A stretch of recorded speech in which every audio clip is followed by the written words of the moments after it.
तो चलिए स्टार्ट करते हैं आज की क्लास, शेप्स ऑफ मॉलिक्यूल्स। तो शेप मैंने कल दो चीजें बता दी थी लास्ट क्लास में आपको। मैंने क्या क्या बता दिया था, देखो। मैंने ये कहा था, ये देखिए कि जो कंपाउंड की स्ट्रक्चर होती है वो या तो उसकी शेप होती है या उसकी ज्योमेट्री होती है। दो वर्ड हैं, ज्योमेट्री और शेप। और मैंने ये कहा था कि ज्योमेट्री और शेप दोनों में डिफरेंस है।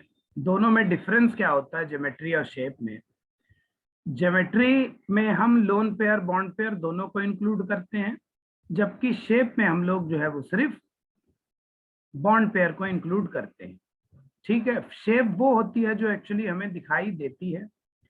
जो ज्योमेट्री होती है वो जरूरी नहीं दिखाई दे। अगर ज्योमेट्री और शेप एक बराबर है, माने लोन पेयर नहीं है, तो फिर हमें ज्योमेट्री और शेप दोनों एक बराबर होगी। और अगर लोन पेयर है कंपाउंड के अंदर तो ज्योमेट्री और शेप एक जैसी नहीं होती है। तो शेप में हमें लोन पेयर को काउंट नहीं करना है, सिर्फ बॉन्ड पेयर है उसको बताना है। ठीक है, तो देखो मैंने आपको कल जो एग्जाम्पल बताए थे उसमें अमोनिया का बता दिया, वाटर का बता दिया, आपको SF4 का बता दिया था। अब फोर्थ एग्जाम्पल है ClF3। ये मैंने कहा था घर से ट्राई करना। ClF3 इसकी बात करते हैं। देखो सबसे पहले मैंने कहा था इसका हाइब्रिडाइजेशन भी निकाला करिए, है ना। इसका क्या निकालिए? हाइब्रिडाइजेशन। उससे क्या होगा, बार बार प्रैक्टिस हो जाएगी। हाइब्रिडाइजेशन में पहले भी आपको बता चुका हूं। तो हाइब्रिडाइजेशन बार बार निकालोगे तो आपको प्रैक्टिस होगा, और कुछ नहीं है हाइब्रिडाइजेशन के।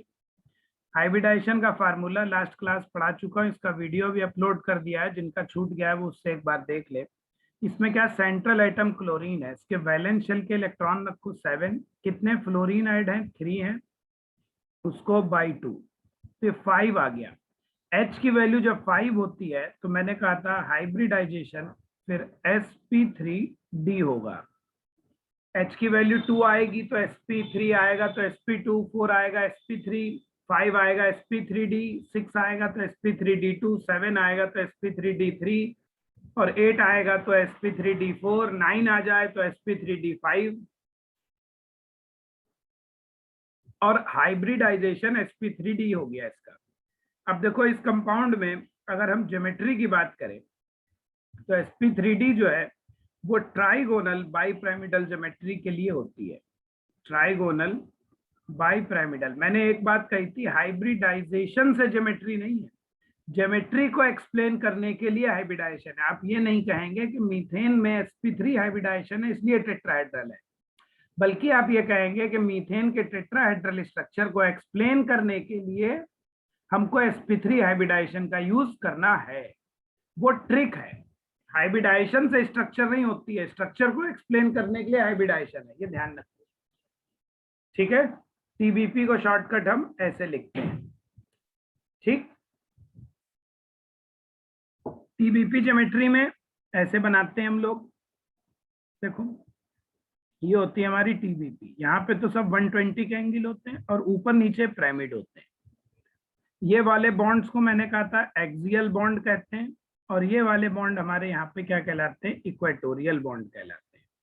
ठीक, तो अब जरा ClF3 की स्ट्रक्चर देखें, ट्राइगोनल बाईपिरामिडल। पहले मैंने कहा था इसमें लोन पेयर और बॉन्ड पेयर निकाला करिए। तो देखो जितने सराउंडिंग एटम है, 3 सराउंडिंग एटम लगे हैं, तो जितने सराउंडिंग एटम होते हैं ध्यान रखो उतने ही हमारे कम से कम बॉन्ड पेयर तो होने ही है, क्योंकि हर सराउंडिंग एटम एटलीस्ट एक बॉन्ड तो बना ही रहा होगा। तो इसलिए यहाँ पर जो हमारा है कितने हो गए बॉन्ड पेयर? 3 हो गए। ठीक है, आवाज अब क्लियर आ रही है सबको?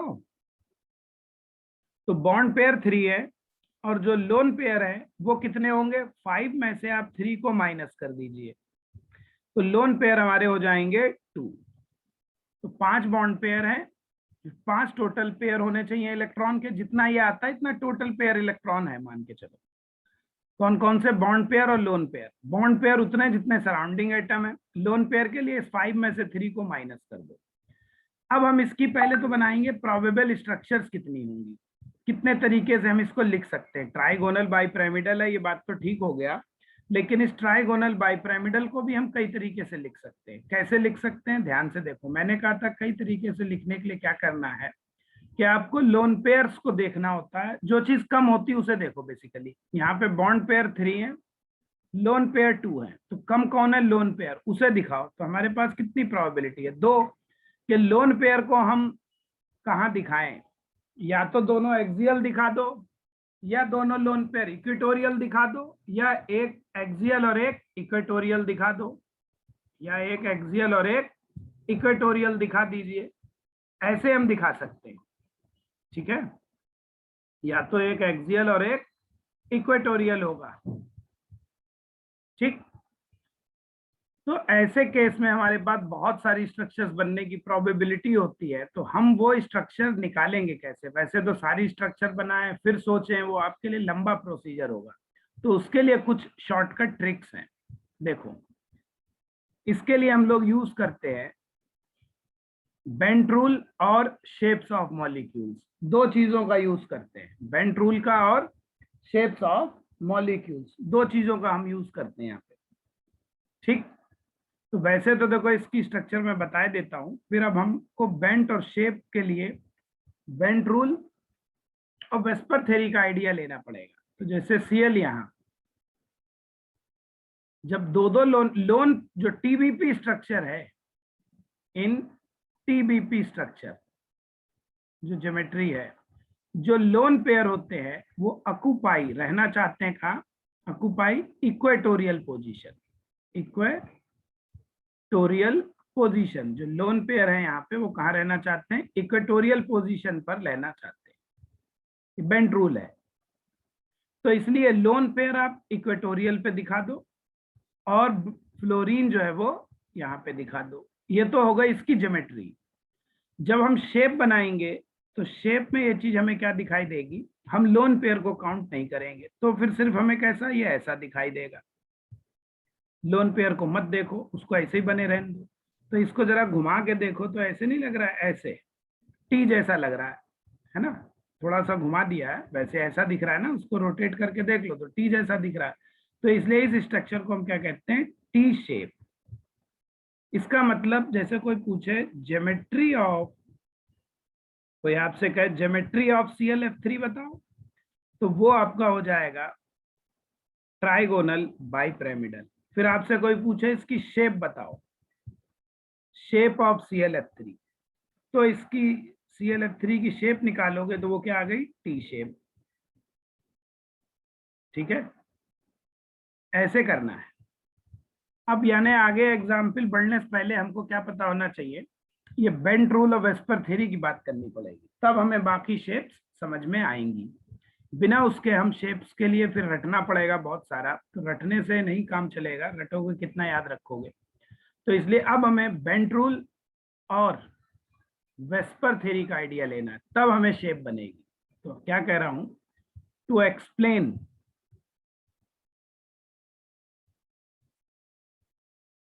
शेप, हमें किसका किसका, बेंट रूल एंड, एक तो बेंट रूल की जरूरत है और VSEPR theory, VSEPR theory are must. तो इसलिए पहले अब हम इन्हीं को पढ़ेंगे, बेंट रूल क्या है, वेस्पर थ्योरी क्या है, पहले इन्हीं को पढ़ेंगे, तब हमारे समझ में आएगा ये सब क्या है। तो पहले बेंट रूल आज पढ़ेंगे। देखो अभी ड्रैगो कंपाउंड नहीं पढ़ाए, वो बाद में पढ़ाएंगे इसके। बेंट रूल क्या कहता है, देखो बहुत सिंपल सी बात है, पहले इसका कंसेप्ट क्या है। कंसेप्ट आप जानते हो, देखो हम लोगों ने देखा है कि जितना ज्यादा एंगल होता है उतना ही ज्यादा एस करेक्टर होता है। कल भी बताया था, पहले बता चुका हूं, जितना ज्यादा एंगल होगा उतना ज्यादा एस करेक्टर होगा। एस करेक्टर जितना ज्यादा होगा ऑर्बिटल उतना छोटा होगा, न्यूक्लियस के उतना पास होगा, और जब ऑर्बिटल न्यूक्लियस के पास होगा उसका साइज छोटा होगा, तो इसका ये मतलब है कि उसकी इलेक्ट्रोनेगेटिविटी ज्यादा होगी। तो उसका चाई, चाई माने इलेक्ट्रोनेगेटिविटी, चाई को, ये चाई होता है ना, इससे किसको डिनोट कर रहे हैं, इलेक्ट्रोनेगेटिविटी, तो जानते ही होंगे। इलेक्ट्रोनिगेटिविटी। इलेक्ट्रोनिगेटिविटी क्या होती है? किसी बॉन्ड में इलेक्ट्रॉन्स को अपनी तरफ अट्रैक्ट करने की पावर, है ना। जैसे हम कहें कि HCl है, HCl में 2 इलेक्ट्रॉन है या शेयर्ड। HCl में क्या है? शेयर्ड इलेक्ट्रॉन है। तो वो शेयर्ड इलेक्ट्रॉन, साझेदारी के जो इलेक्ट्रॉन है, शेयरिंग के इलेक्ट्रॉन है, वो क्लोरीन की तरफ शिफ्ट ज्यादा होते हैं। तो उस पर पार्शियल माइनस, उस पर पार्शियल प्लस। इसका मतलब हाइड्रोजन जो है वो हमारा लेस इलेक्ट्रोनिगेटिव है यहाँ पे, और क्लोरीन जो है यहाँ पे वो मोर इलेक्ट्रोनिगेटिव है। जो एटम ज्यादा इलेक्ट्रोनिगेटिव होगा वो इलेक्ट्रॉन्स को अपनी तरफ अट्रैक्ट कर लेगा। ठीक, वो एटम इलेक्ट्रॉन को अट्रैक्ट करेगा, ये इलेक्ट्रोनिगेटिविटी। तो जितना एस करेक्टर ज्यादा उतना इलेक्ट्रोनिगेटिविटी ज्यादा। ऐसे कह लो, जो एटम इलेक्ट्रोनिगेटिव होता है वो इलेक्ट्रॉन को अपनी तरफ खींचता है, तो वो हमेशा ये चाहेगा अपने से कमजोर पे लगे, वीक पे लगे, ताकि उससे खींच ले। अरे मोर मोर को थोड़ी ना अट्रैक्ट करेगा। मोर इलेक्ट्रोनिगेटिव इसीलिए क्या चाहेगा? किसी लेस इलेक्ट्रोनिगेटिव वाले, लेस एस करेक्टर वाले से जुड़े, ताकि उससे इलेक्ट्रॉन को वो अपनी तरफ खींच सके। देखो, कुछ इलेक्ट्रोनिगेटिविटीज आपको याद रखनी चाहिए, ये बहुत काम आती है। ठीक, सबसे ज्यादा दुनिया में फ्लोरीन की होती है 4। ठीक, दूसरे नंबर पे 3.5 होती है ऑक्सीजन की। थर्ड नंबर पे है 3। नाइट्रोजन और क्लोरीन की लगभग बराबर होती है, तो 3 मान लो। इसके बाद है ब्रोमीन की, ये होती है 2.8। फिर कार्बन, सल्फर और आयोडीन की लगभग बराबर होती है 2.5। इतनी तो याद कर लो। हाइड्रोजन की 2.1, इसको भी याद कर ले, भी काम आएगी। ठीक है, देखो सेकंड पीरियड ऐसे होता है: lithium, beryllium, boron, carbon, nitrogen, oxygen, fluorine. तो देखो इलेक्ट्रोनिगेटिविटी इनकी याद करने का तरीका क्या है? दुनिया में सबसे ज्यादा फ्लोरीन की 4। अब उल्टा चलो, राइट टू लेफ्ट। अब 0.5 कम करते रहो, तो 0.5 कम करोगे 3.5, ये कितना हो जाएगा? 3, ये कितना? 2.5, ये कितना? 2, ये कितना? 1.5, ये कितना? 1। ऐसे है, ये काम आएंगी इसलिए बता रहे, तो हमेशा काम आएंगी। तो इनको इतनी तो एटलीस्ट याद कर लो, काम आएंगी। जहां कुछ और डिफरेंट होंगी वो तो जब पीरियोडिक पढ़ाऊंगा तो आपको और डिटेल बता दूंगा। तो अब चलो बेंट रूल की बात करते हैं। बेंट के बहुत सारे डेफिनेशंस हैं, बहुत सारे बेंट के रूल है। तो उसमें पहला बेंट रूल क्या कहता है? सिंपल बेंट रूल का बेसिक कंसेप्ट तो ये है कि जो मोर इलेक्ट्रोनिगेटिव एटम होता है, मोर इलेक्ट्रोनिगेटिव एटम, जो मोर इलेक्ट्रोनिगेटिव एटम है, has a tendency to join, जुड़ने की, has a tendency to join,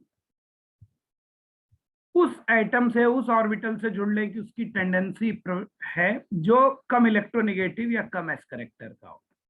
जो मोर इलेक्ट्रोनिगेटिव एटम है, जो मोर इलेक्ट्रोनिगेटिव एटम होगा, atom has a tendency to join with that atom, कह लो या ऑर्बिटल कह लो, और orbital which has less electronegativity, less electronegativity, less electronegative का मतलब है that is less S character, जिसका एस करेक्टर कम हो। देखो मैं क्या कह रहा हूं, फिर से सुनो। इलेक्ट्रोनेगेटिविटी का मतलब है अपनी तरफ खींचना, अपने न्यूक्लियस की तरफ खींचना। जो ऑर्बिटल जितना छोटा होगा न्यूक्लियस की तरफ उतना खिंचा होगा। और ऑर्बिटल कब छोटा होगा? जब उसका एस करेक्टर ज्यादा होगा। तो जितना एस करेक्टर ज्यादा होगा उतना ऑर्बिटल का साइज, हाइब्रिड ऑर्बिटल का साइज छोटा होगा। जब हाइब्रिड ऑर्बिटल का साइज छोटा होगा तो वो उतना ही जल्दी किधर? न्यूक्लियस की तरफ शिफ्ट होगा, माने इलेक्ट्रोनिगेटिविटी उस ऑर्बिटल की ज्यादा होगी। ठीक है, तो ये कहता है पहला रूल। इतने में तो कोई दिक्कत नहीं होगी मेरे ख्याल में। क्या कह रहा है इस रूल में? ठीक, ये तो बेसिक रूल है इसका एक्चुअली। फिर इसके बेस पे बहुत सारे रूल बना लिए जाते हैं। अब मैं एक एग्जाम्पल से आपको एक्सप्लेन करूंगा, ये बहुत इंपॉर्टेंट एग्जाम्पल है एग्जाम के लिए, तो समझो जरा। देखिए, जैसे हम बात करें, मान लो CH4 है। अब एक एक करके हाइड्रोजन हटाओ यहाँ पे, और आप क्या लगा दो, फ्लोरीन लगा दो। CH3F, CH2F2, CHF3, ये लगा लो। इन सब में देखो कार्बन हाइड्रोजन बॉन्ड तो है ही, सबके अंदर क्या है, कार्बन हाइड्रोजन बॉन्ड है। ध्यान समझना, सब में यही है। हमें इनकी बॉन्ड लेंथ का ऑर्डर अरेंज करना है, हमें इनकी बॉन्ड लेंथ अरेंज करना है। किसकी बॉन्ड लेंथ ज्यादा होगी, कार्बन हाइड्रोजन की, किसकी कम। देखने में तो सारे और बॉन्ड सेम ही है, CH CH CH, सारे सेम होने का ये मतलब नहीं है सबकी बॉन्ड लेंथ भी सेम आए, ये कोई जरूरी नहीं है। यही बेंट रूल समझाएगा। देखो पहली बात, ये सब के सब कौन से हैं, sp3 हाइब्रिडाइज्ड है, सब में sp3 हाइब्रिडाइजेशन है। ठीक, अब देखो जरा ध्यान से समझना, सब sp3 हाइब्रिडाइजेशन है यहाँ पे। ठीक, अब ध्यान समझने वाली बात है। देखो यहाँ पे जैसे कार्बन है और इस पे क्या लगा हुआ है, हाइड्रोजन लगा हुआ है। ठीक है भाई, हमें इसी बॉन्ड, इसी ऑर्बिटल की, इसी बॉन्ड लेंथ की बात करनी है। और इधर सब क्या लगे, एक CH लिख लो पहले, देखना समझिएगा ध्यान से। इस पर तो 3 फ्लोरीन लगे हुए हैं, इस पर क्या है, एक H और 2 फ्लोरीन लगे हुए हैं। इस पर क्या है, 2 H है, एक और फ्लोरीन है। इस पे तो कोई फ्लोरीन है ही नहीं। तो यहां से यहाँ क्या हो रहा है, नंबर ऑफ इलेक्ट्रोनिगेटिव फ्लोरीन तो बहुत इलेक्ट्रोनिगेटिव है, तो नंबर ऑफ इलेक्ट्रोनिगेटिव एटम्स क्या हो रहा है, यहाँ पे बढ़ रहा है ऊपर से नीचे। अब इससे क्या होता है यही समझाना है आपको। पहले देखो यहाँ पे समझो डिटेल से।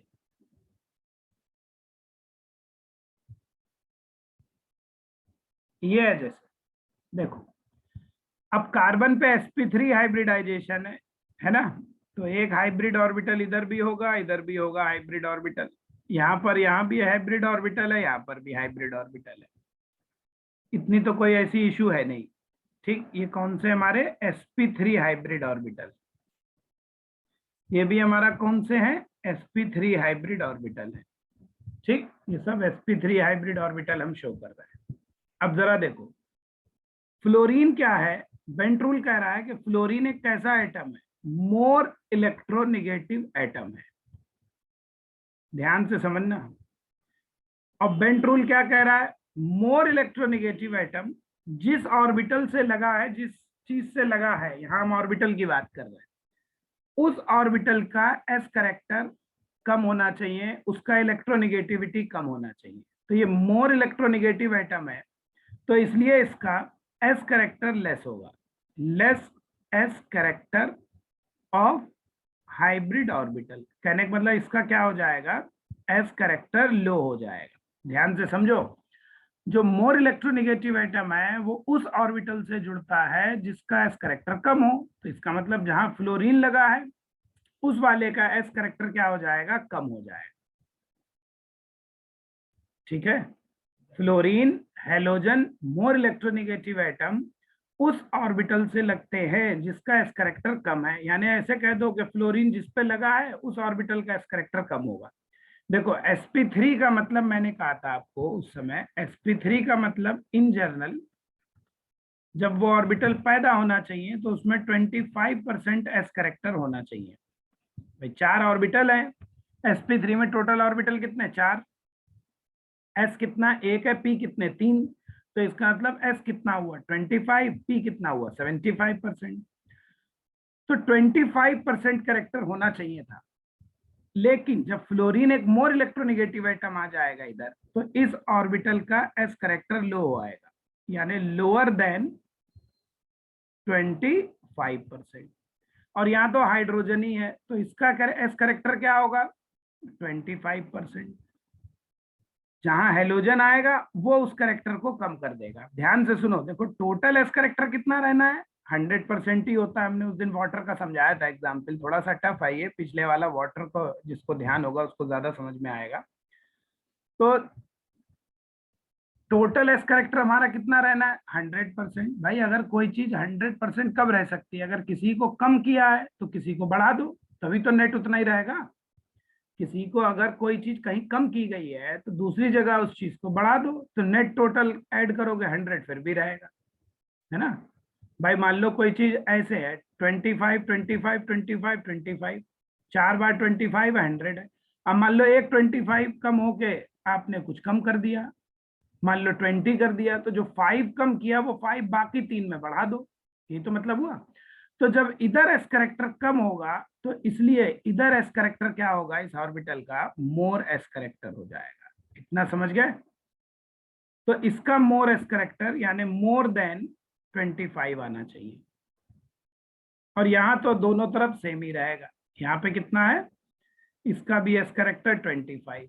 इतनी बात सबके समझ में आई या नहीं आई? अगर ये नहीं समझ में आया तो फिर मुश्किल होगा, इसलिए पहले बताओ इतना, यस नो लिख दिया करो उसमें, नहीं होगा तो फिर से बता दूंगा। ठीक है, देखो फिर से समझो, एक बार फिर से समझा रहा हूं, एक बार और समझिए क्या कह रहा हूं। देखो, फ्लोरीन एक इलेक्ट्रोनेगेटिव एटम है। बेंट रूल ये कहता है इलेक्ट्रोनेगेटिव एटम उस, ये मोर इलेक्ट्रोनेगेटिव एटम है ना, तो मोर इलेक्ट्रोनेगेटिव एटम उस ऑर्बिटल से जुड़ेगा जिसका एस करेक्टर कम होगा। तो इस ऑर्बिटल, हाइब्रिड ऑर्बिटल का करेक्टर sp3 की वजह से 25 होना चाहिए था।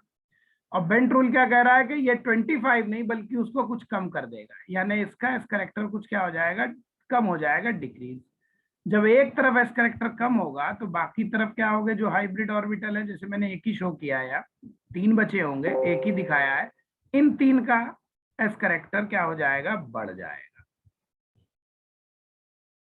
तो जितने ज्यादा फ्लोरीन लग जाएंगे, जितने ज्यादा फ्लोरीन आप लगा लोगे, ये बात उतनी ही ज्यादा हो जाएगी।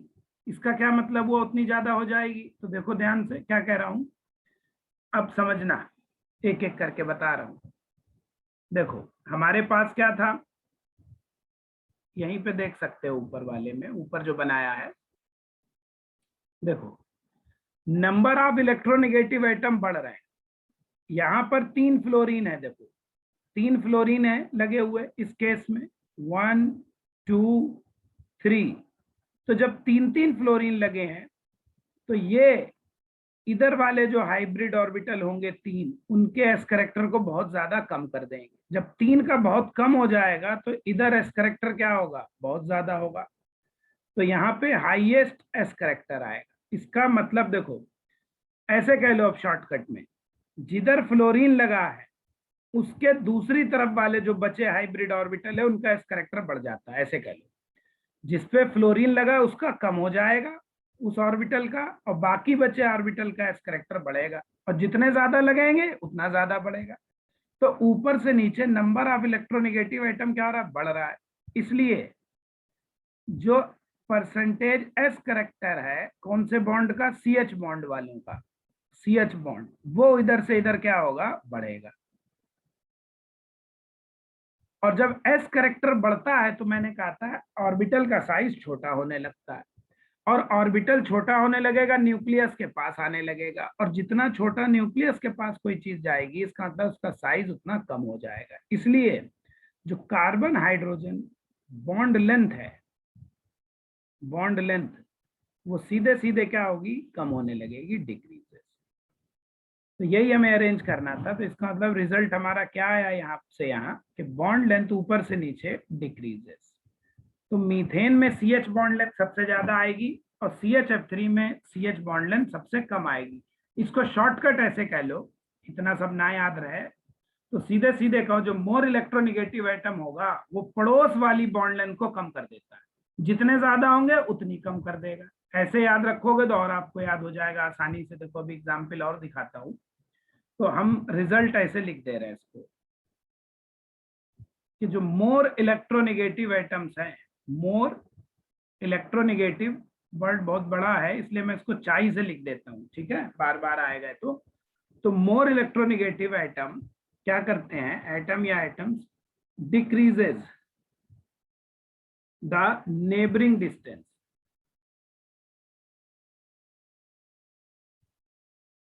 Neighbouring bond length, bond length कह लो, बॉन्ड डिस्टेंस कह लो, एक ही बात है।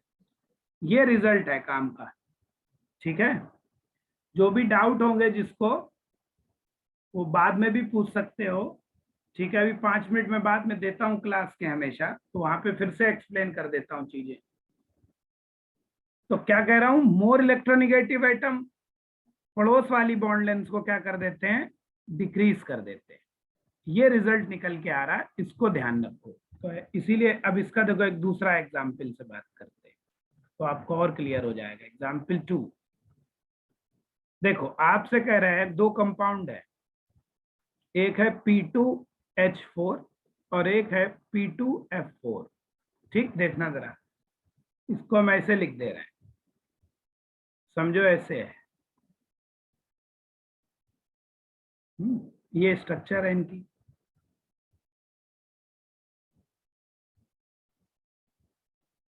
ये बॉन्ड ए मान लो, इस बॉन्ड को मान लो बी, पीपी बॉन्ड है। तो हमें क्या अरेंज करनी है, बॉन्ड लेंथ अरेंज करनी है, बॉन्ड लेंथ ए और बी की। अब एग्जाम में ऑप्शन यही आते हैं, ए बराबर बी है, ए बी से बड़ा है या ए कम है, कौन सी बॉन्ड लेंथ ज्यादा कम, यही ऑप्शन। बात समझ में आई? तो क्या लग रहा है बताओ, सीधे ऊपर वाली बात याद रखो, मोर इलेक्ट्रोनिगेटिव पड़ोस वाली बॉन्ड लेंथ को कम कर देते हैं। क्या आंसर हुआ, कौन सी स्मॉल होगी, बोलो जल्दी, कौन सी स्मॉल हो जाएगी, ठीक है ना? हाँ वेरी गुड, सही बताया। तो समझ गए इसका मतलब। भाई ये एटम हमारे सब फ्लोरीन कैसे हैं, मोर इलेक्ट्रोनिगेटिव एटम है, ये सब क्या है, फ्लोरीन मोर इलेक्ट्रोनिगेटिव है ना।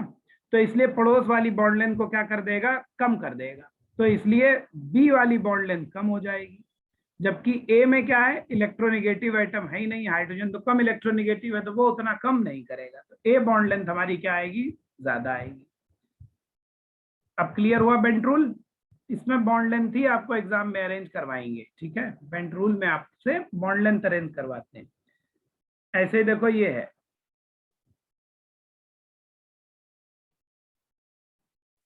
ये B2H4 है, ये है ना, ये क्या है, B2H4, और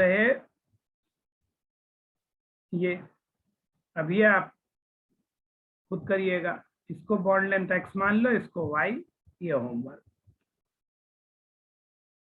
नेक्स्ट देखो, तो इतना मेरे ख्याल में बात समझ में आया होगा आपको, कैसे क्या हम बॉन्ड लेंथ बताते हैं, ठीक। देखो एक चीज ये है, जैसे जैसे मान लो ये है, ध्यान से देखना, NN, ये N2O2 कौन है, N2O2, ये बॉन्ड लेंथ x, और यहां लगा दो ये हो गया N2O3, die nitrogen dioxide, die nitrogen trioxide.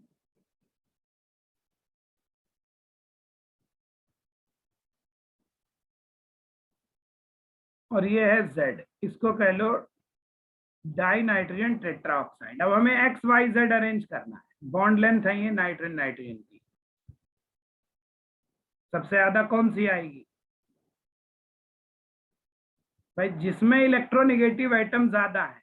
पहले वाले में ऑक्सीजन कितनी है, 2 है, दूसरे वाले में कितनी है, 3 है, लास्ट वाले में ऑक्सीजन कितनी है, 4 है। तो जिसमें जितनी ज्यादा ऑक्सीजन, पड़ोस वाली बॉन्ड लेंथ को उतना कम कर देंगे, तो Z सबसे कम आएगी, X सबसे ज्यादा। ये बात समझे या नहीं, किसी को भी कोई डाउट हो अभी चैट बॉक्स में लिख दो, बाद में क्लास के बाद भी हम बात करेंगे इनकी, ठीक है। अभी क्लियर हो रहा है? तो ये बेंट रूल आपका देखो इस तरीके से है, ठीक है। तो बेंट रूल हमें लगता है समझ में आ गया होगा आपके। अब ये तो मैंने एग्जाम्पल जो बताए हैं, ये टेट्राहेड्रल कंपाउंड का एग्जाम्पल्स है। ये किसके हैं, टेट्राहेड्रल कंपाउंड के। ज्योमेट्री जो हमारी थी टेट्राहेड्रल थी। अब हम बात करेंगे, बेंट रूल लगाएंगे कौन सी ज्योमेट्री में, ट्राइगोनल बाईपिरामिडल ज्योमेट्री में, है ना। अब हम बात करेंगे bent rule in trigonal bipyramidal geometry में। अभी जो एग्जाम्पल्स थे सब टेट्राहेड्रल के एग्जाम्पल्स थे, ध्यान रखना। अब इनकी बात करेंगे तो देखो ध्यान से समझो अब जरा। इसमें क्या कहता है कि मोर इलेक्ट्रोनेगेटिव एटम्स हो या ग्रुप्स हो पसंद करते हैं, prefer to join axial positions. Axial को ही हम एपिकल भी कहते हैं, एपिकल पोजीशंस। बस इतना सा रूल है। क्या कह रहे हैं कि जो मोर इलेक्ट्रोनेगेटिव एटम है, देखो टीबीपी ज्योमेट्री में अभी मैंने ऊपर कहा था, देखो यहां से बनाते हैं।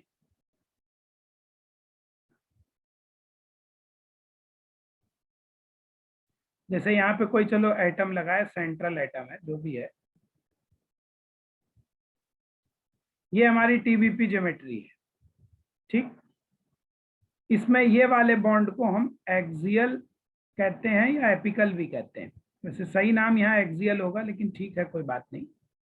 और यहाँ पर इसको इक्वेटोरियल बॉन्ड कहते हैं। कभी कभी लोग इसको बेसल भी कहते हैं, हालांकि यहाँ बेसल वर्ड बोलना नहीं चाहिए, लेकिन ठीक है चलता है। बेसल तब होना चाहिए जब नीचे पिरामिड ना हो, लेकिन ऐसे ही बोलते हैं इसलिए ठीक है। अब देखो दो एटम है, हाइड्रोजन है, फ्लोरीन है। हाइड्रोजन क्या है, लेस इलेक्ट्रोनेगेटिव है। फ्लोरीन क्या है, मोर इलेक्ट्रोनेगेटिव है। तो बेंट रूल ये कहता है टीबीपी ज्योमेट्री में, ट्राइगोनल बाइपिरामिडल में, जो मोर इलेक्ट्रोनेगेटिव फ्लोरीन है उसकी पसंद है एक्सियल पोजीशन पे लगने की, वो इक्वेटोरियल पोजीशन लगना नहीं चाहता। तो मोर इलेक्ट्रोनेगेटिव एक्सियल, तो ऑब्वियसली जो लेस इलेक्ट्रोनेगेटिव है वो कहाँ चला जाएगा, इक्वेटोरियल। वो एक्सियल नहीं जाएगा लगने। आई बात समझ में। तो जो मोर इलेक्ट्रोनेगेटिव है, तो ये क्रॉस वाला हटा ही देते हैं, कंफ्यूजन रहेगा। जो मोर इलेक्ट्रोनेगेटिव एटम है वो हमारा कहाँ जाना चाहता है, एक्सियल पोजीशन पे। और जो लेस इलेक्ट्रोनेगेटिव है वो एटम हमारा कहाँ लगना चाहता है, इक्वेटोरियल पोजीशन पे, ऐसे कह लो। ये कहलाता है हमारा क्या, बेंट रूल। आया समझ में, ठीक। और लोन पेयर अगर है, अगर मान लो कौन है, लोन पेयर है ना, ये भी बेंट रूल है कि लोन पेयर जो होता है एक्चुअली ये मोटा इलेक्ट्रॉन क्लाउड होता है। अभी आगे बात करेंगे। लोन पेयर जो है ये मोटा इलेक्ट्रॉन क्लाउड होता है, फैटी इलेक्ट्रॉन क्लाउड होता है। कैसे, वो अभी हम लोग आगे वेस्पर थ्योरी में बात करेंगे। फैटी इलेक्ट्रॉन क्लाउड होता है। फैटी चीज को, मोटे चीज को, मोटे आदमी को रहने के लिए ज्यादा जगह चाहिए, और इक्वेटोरियल पोजीशन में ज्यादा जगह होती है। इसीलिए इसलिए लोन पेयर इन टीबीपी ज्योमेट्री में पसंद करते हैं, प्रीफर, क्या पसंद करते हैं, इक्वेटोरियल पोजीशन।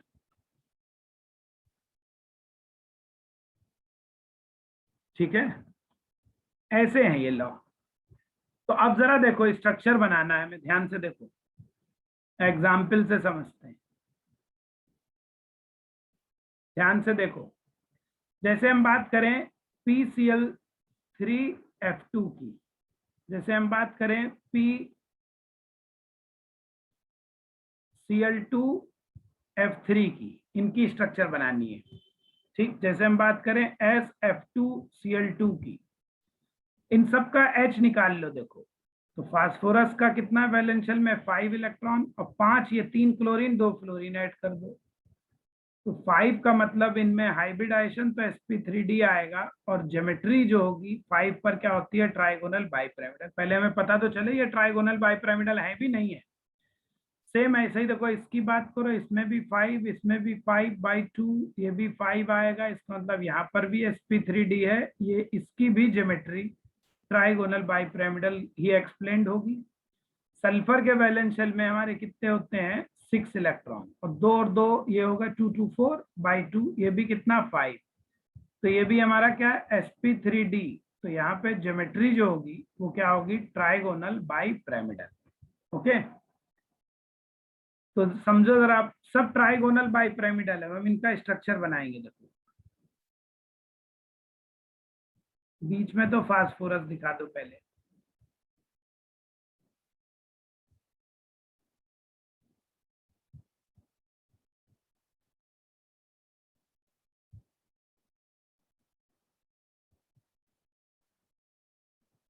ये अब बेंट रूल लगा लो, जो मोर इलेक्ट्रोनिगेटिव है उनको एक्सियल बॉन्ड पे दिखाओ। तो यहाँ पे मोर इलेक्ट्रोनिगेटिव कौन है इनमें? फ्लोरीन है, तो फ्लोरीन को सबको कहाँ एक्सियल दिखा दो भाई, 2 फ्लोरीन है, दोनों एक्सियल चले गए। अब बचे 3 क्लोरीन, तो वो कहाँ आ जाएंगे? यहाँ इक्वेटोरियल पोजीशन पे आ जाएंगे। ठीक, सेम इधर देखो PCl2F3 में 3 फ्लोरीन है, तो पहले मोर इलेक्ट्रोनिगेटिव को एक्सियल। अब देखो 2 ही एक्सियल बॉन्ड है, फ्लोरीन 3 है, तो कोई बात नहीं भाई, जितनी मैक्सिमम है उतनी रख दो, जो एक बची उसको तो मजबूरी में फिर इक्वेटोरियल पे आना ही पड़ेगा। तो इसकी स्ट्रक्चर ये होगी। सेम देखो, हम बात करें इसकी, तो यहाँ पे सल्फर है बीच में फास्फोरस की जगह। अब 2 फ्लोरीन है एक्चुअली इसमें, इस कंपाउंड में अगर हम देखें ध्यान से देखो, 4 ये लगे हैं, है ना। सल्फर के वैलेंस शेल में कितने इलेक्ट्रॉन होते हैं? 6 होते हैं, तो 6 में 4 ने शेयरिंग कर ली, इसका मतलब इसमें एक लोन पेयर भी होगा। तो बेंट रूल क्या कह रहा है? लोन पेयर को इक्वेटोरियल पे दिखाओ, मोर इलेक्ट्रोनिगेटिव को एक्सियल पे दिखाओ, तो बचे कौन? Cl। देखो यहाँ आ गया सीधे सीधे, ये इसकी स्ट्रक्चर आ गई। इसकी तो शेप हो जाएगी, जहां लोन पेयर हो उसको शेप मत दिखाओ, तो जब लोन पेयर आ जाए तो उसको शेप में हम इंक्लूड नहीं करते हैं, तो ये तो सिर्फ इतना कहलाएगा। कौन सा? सीसॉ कल नाम बताया था ना इस टाइप की स्ट्रक्चर का, ये कल बता चुके हैं, सीसॉ शेप्ड। और ये तो ज्योमेट्री भी इनकी ट्राइगोनल बाइपिरामिडल और शेप भी, क्योंकि यहाँ तो लोन पेयर है नहीं, यहाँ ज्योमेट्री और शेप दोनों क्या है? Trigonal bipyramidal. यहाँ भी क्या है? ज्योमेट्री और शेप दोनों बराबर ट्राइगोनल बाइपिरामिडल। ठीक है, अब जैसे देखो अभी हमने ऊपर ClF3 की बात करी थी एग्जाम्पल, इसका भी H5 आया था, इसमें क्या थे? Bond pair. देखो इसको ऐसे भी निकाल सकते हो तुम direct, lone pair bond pair direct भी निकाल सकते हो, कोई फार्मूले की जरूरत नहीं है। 3 फ्लोरीन लगे तो बॉन्ड पेयर 3 हो गए। अब क्लोरीन के वैलेंस शेल में 7 इलेक्ट्रॉन होते हैं हेलोजन के, तो 7 में 3 ने शेयरिंग कर ली, तो बचे कितने? 4। 4 का मतलब 2 लोन पेयर। ठीक है, तो अब जरा देखो इसकी स्ट्रक्चर बनाए, पहले तो यही लिख दो, पहले तो ज्योमेट्री बना लो। अब हमारे पास मोर इलेक्ट्रोनिगेटिव एटम 3 है, लोन पेयर 2 है। अभी हमने क्या पढ़ा कि लोन पेयर इक्वेटोरियल पे जाएंगे और मोर इलेक्ट्रोनिगेटिव एक्सियल पे। देखो ये तो क्लोरीन, एक फ्लोरीन बचेगा, वो यहाँ जाएगा। तो शेप में सिर्फ क्या बचा? अभी ये ऊपर पढ़ाया था ना ये जस्ट, तो यही तो बना। देखो अब डायरेक्ट आ गया, बेंट रूल लगाओगे तो यानी कैसा हो गया? T shape. अभी ऊपर लिखा था। बताओ इतना सबके समझ में आया या नहीं आया? पहले बोलो, इतना बताओ, समझे नहीं समझे फिर आगे बताऊं मैं, तब कुछ बात और क्लियर होगी, है ना। देख लो एक बार,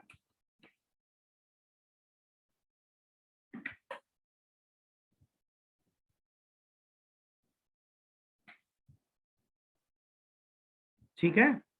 चलो अब एक देखो बहुत इंपॉर्टेंट चीज यहीं पे और साथ साथ चलेंगे, बॉन्ड लेंथ को भी यहीं अरेंज करेंगे। यहाँ पे ही हम एक्सप्लेन करेंगे किसको? Bond length.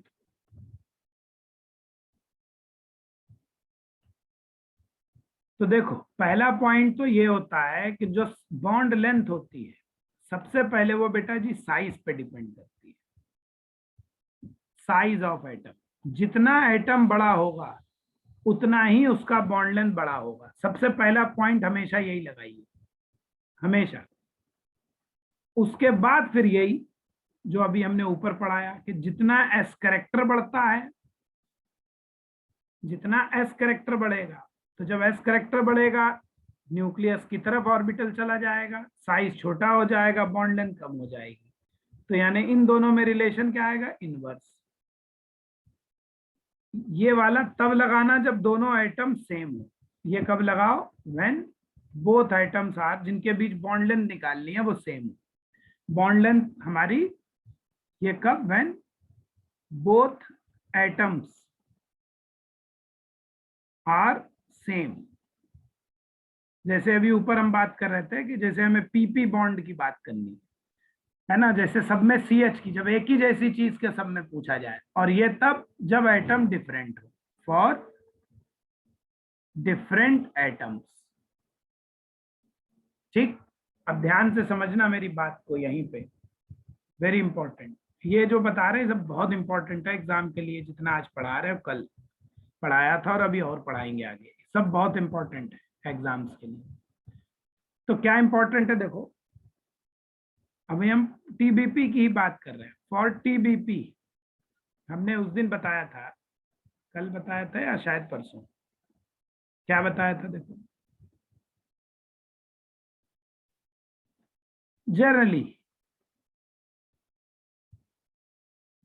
क्या है, हमने कहा था इसमें एक्सियल बॉन्ड होता है और इक्वेटोरियल होता है। जनरली हमने कहा था अगर हम बॉन्ड लेंथ की बात करें, बॉन्ड लेंथ, तो जो एक्सियल होती है वो ज्यादा होती है और इक्वेटोरियल कम होती है।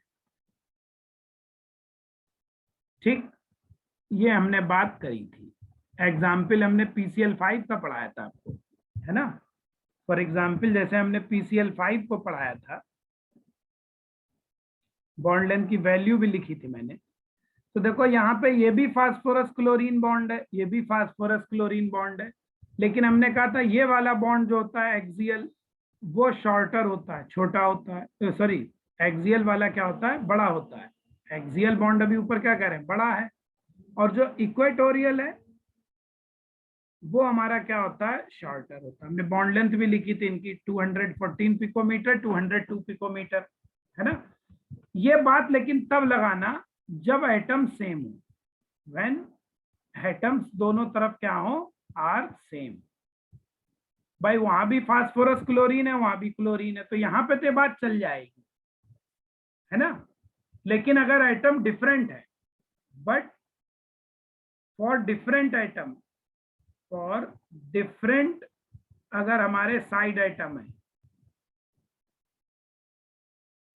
तो पहले आप फर्स्टली सी द साइज, पहले आप साइज देखेंगे, ध्यान रखो, पहले आप क्या देखेंगे, साइज की बात करेंगे, ठीक है। उसके बाद हम फिर एस करेक्टर वगैरह की बात करेंगे। दैट इज क्या मतलब हुआ, जैसे देखो अभी हमने बात करी PCl3F2 की स्ट्रक्चर बनाई थी, देखना ध्यान से, फिर बहुत इंपॉर्टेंट है, सब बहुत इंपॉर्टेंट है। देखो अभी इसकी स्ट्रक्चर बनाई हम लोगों ने, बेंट रूल ने क्या कहा, मोर इलेक्ट्रोनिगेटिव को यहां रख दो, ये। फिर हमने बनाया इसका PCl2F3 का, यहाँ भी मोर इलेक्ट्रोनेगेटिव फ्लोरीन, यहाँ दो, एक बचेगी वो यहाँ रख दो, ठीक। फिर हमने बनाया SF2Cl2 का, इसका तो टी शेप आया था, दोनों फ्लोरीन एक्सियल और इक्वेटोरियल पे क्लोरीन, ये इसका लोन पेयर। अब जरा देखो बॉन्ड लेंथ अरेंज करेंगे, यहाँ पे ध्यान से समझो, अब सब लोग बॉन्ड लेंथ अरेंज करने जा रहा हूं, ठीक। तो देखो इसको A मान लो, इसको B मान लो बॉन्ड, यहाँ पर देखो तीन बॉन्ड इक्वेटोरियल पोजीशन पे हैं, सब कौन से, बी है, और एक्सियल वाले बॉन्ड्स क्या है, ए है हमारे। तो अब अगर इनकी बॉन्ड लेंथ अरेंज करें तो पहले देखो एटम दोनों क्या है, अलग अलग है, यहाँ फ्लोरीन है, यहाँ क्या है, क्लोरीन है। अब फ्लोरीन कैसा होता है, स्मॉल एटम होता है साइज में, है ना, और क्लोरीन कैसा है, बिगर एटम, इतना तो जानते ही होगे, इसमें तो कोई ऐसा इश्यू है नहीं। तो पहले अगर आइटम अलग अलग हैं तो पहले साइज देखा जाएगा। इसलिए अगर हम बॉन्ड लेंथ की बात करें, वैसे तो हमने इन जनरल ये कहा है एक्सियल बड़ा होता है, इक्वेटोरियल छोटा, लेकिन वो तब जब दोनों एटम सेम हो। अगर एटम अलग है तो जो एटम बड़ा है वही बड़ा बॉन्ड बनाएगा, तो फिर इसका मतलब हमारा बी बॉन्ड बड़ा आएगा, ए बॉन्ड हमारा छोटा आएगा। आई बात समझ में, बी बॉन्ड हमारा ऐसे आएगा। ऐसे यहाँ देखो, अब यहाँ पे यार फ्लोरीन एक्सियल पर भी है, फ्लोरीन इक्वेटोरियल पर भी है और इधर क्लोरीन भी है, तो अब यहाँ पे साइज क्या आएगा, सबसे बड़ा तो हमारा किसका आएगा, क्लोरीन वाले का। सबसे बड़ा किसका आएगा, क्लोरीन की बॉन्ड लेंथ। क्यों, उसका साइज बड़ा है। अब बचे ए और बी। ए और बी देखो दोनों फ्लोरीन है, दोनों फ्लोरीन फ्लोरीन है, सेम एटम। जब सेम एटम है तो फिर एक्सियल इक्विटोरियल, देखो एक्सियल वाले का बॉन्ड बड़ा आएगा, इक्विटोरियल वाले का क्या आएगा, हमारा छोटा बॉन्ड लेंथ आएगा। आई बात समझ में। अब यहां पर भी देखो ये ए और ये बी, मुझे बताने की अब शायद जरूरत नहीं होगी, दोनों एटम डिफरेंट हैं, बी बड़ा आएगा ए छोटा आएगा। ठीक है, कोई डाउट इसमें। जैसे SF4 कल हमने बनाया था स्ट्रक्चर, तो SF4 का भी स्ट्रक्चर यही आया था। दोनों आज हम क्या करेंगे, फ्लोरीन, दोनों फ्लोरीन तो एक्सियल पहले, फिर दो बचे हुए तो इक्विटोरियल पे आ ही जाएंगे। ये ए बॉन्ड, ये बी बॉन्ड, तो कौन सा बड़ा, एक्सियल बड़ा इक्विटोरियल छोटा, क्यों, दोनों बॉन्ड यहाँ पे हमारे सेम है। आ गई बात समझ में सबको। इस तरीके से हम बात करते हैं। तो ये बेंट रूल है, ध्यान रखो कैसे हमें अप्लाई करना है। साइज के लिए, बॉन्ड लेंथ के लिए, इतनी बातें इसमें अप्लाई होंगी। अब एग्जाम्पल एक होमवर्क के लिए तुम्हारे लिए, एक कंपाउंड है PH3FCl, इसकी स्ट्रक्चर बनाओ पहले तो, और फिर अरेंज बॉन्ड लेंथ।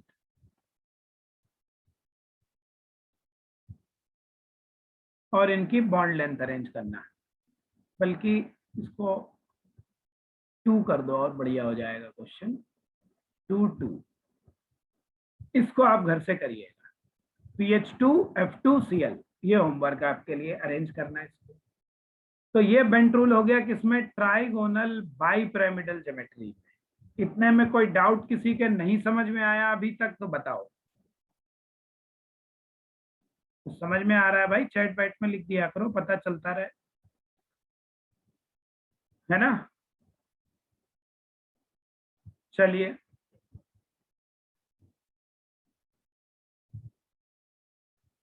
नेक्स्ट देखो, अब बात करते हैं, बेंट रूल लगाएंगे अब हम लोग किसमें, bent rule in pentagonal bipyramidal geometry में। अब बात करेंगे इन पेंटागोनल बाइपिरामिडल ज्योमेट्री, है ना।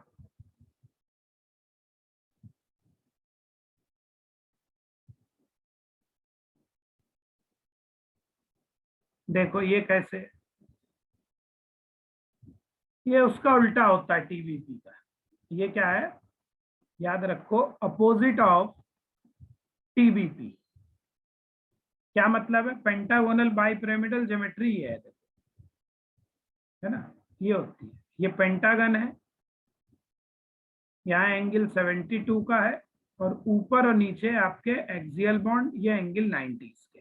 ठीक, ये एक्सियल और ये वाले बॉन्ड भाई इक्वेटोरियल।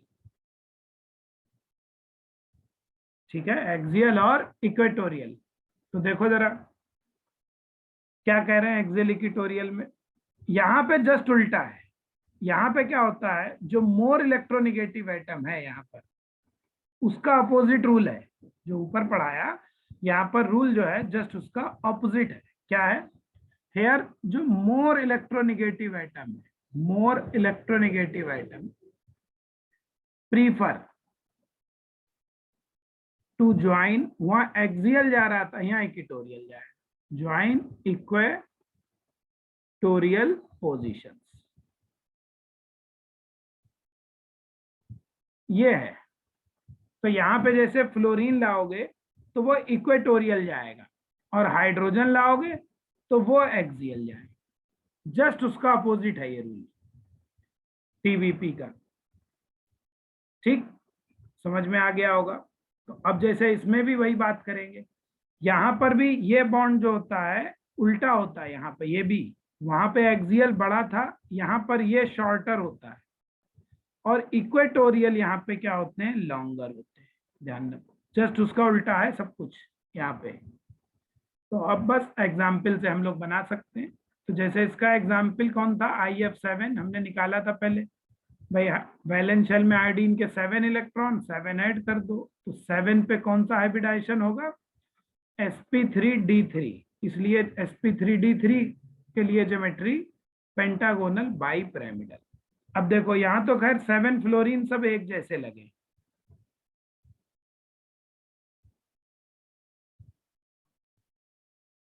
देखो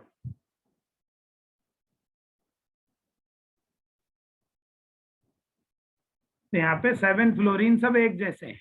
तो ये वाला बॉन्ड एक्सियल मान लो एक्स बॉन्ड लेंथ और इक्वेटोरियल की वाई, तो अब बताने की जरूरत नहीं है कि बॉन्ड लेंथ का ऑर्डर क्या आएगा। तो अब की इसमें उल्टा होगा, एक्स छोटा आएगा वाई बड़ा आएगा। यहाँ पे इक्वेटोरियल बॉन्ड लेंथ बराबर है, ज्यादा बड़ी होगी एक्सियल से, ठीक है, उसका अपोजिट है। फॉर एग्जाम्पल देखो, जैसे हम मान लें अब हमें स्ट्रक्चर बनानी हो IF5Cl2 की, इसकी स्ट्रक्चर बनानी है।